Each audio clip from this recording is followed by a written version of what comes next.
Pemirsa, Bank Indonesia perkuat kebijakan insentif likuiditas makroprudensial dengan melakukan likuiditas sektor perbankan ditambah 255 triliunan rupiah.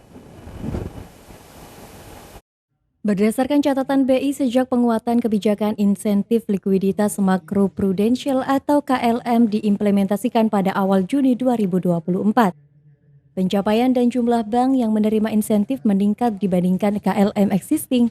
Dari penguatan kebijakan insentif likuiditas makroprudensial atau KLM, Bank Indonesia, bank-bank juga telah menerima tambahan likuiditas sebesar 255,8 triliun rupiah hingga periode Juni 2024 dengan rate insentif 3,42%.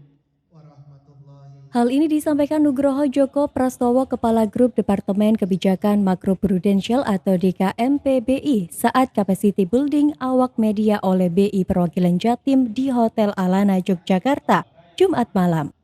Menurut Nugroho, di periode Maret 2024 nilai dan rate insentif tercatat sebesar 165 triliun rupiah dan 2,27%. Dengan demikian, secara nilai terdapat peningkatan sejumlah 80,8 triliun rupiah hingga Juni 2024.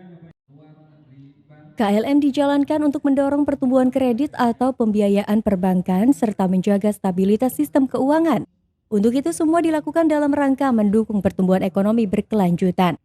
Ia menjelaskan bahwa meski kantor pusat kebijakan berada di Jakarta, banyak proyek penting dan penyaluran kredit dilakukan di daerah-daerah. Nugroho menambahkan bahwa kebijakan ini bertujuan untuk memotivasi bank-bank di Jakarta agar lebih aktif dalam menyalurkan kredit di sektor-sektor yang berpotensi mendapat insentif. Terbesar manfaat ini karena pembiayaan dan program akan dirasakan dalam jumlah. Oke, Pak, singkat boleh dijelaskan dengan KLM ini positifnya setelah diterapkan di Indonesia bagaimana?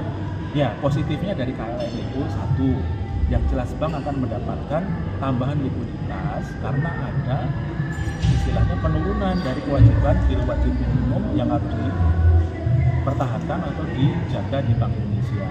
Nah, ini tambahan likuiditas itu kan menambah amunisi bagi bank untuk menyalurkan kredit lagi, sehingga bank tidak perlu tadi berkompetisi untuk mendapatkan dana pihak ketiga karena ada tambahan dari Bank Indonesia.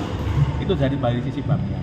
Kemudian juga bagi ekonominya, dengan semangat karena ada insentif ini, kita bisa mempertahankan pertumbuhan kredit yang tinggi kan. Di Juni itu tumbuh 12,36%. Acara capacity building dan media gathering ini bertujuan untuk memberikan wawasan lebih dalam mengenai kebijakan makroprudensial dan bagaimana kebijakan tersebut berkontribusi pada pertumbuhan ekonomi yang merata di seluruh Indonesia. Kegiatan ini dibuka langsung oleh Kepala Kantor Perwakilan Bank Indonesia Jawa Timur Erwin Gunamawan Hutapea. Dari Surabaya, tim TV9 melaporkan.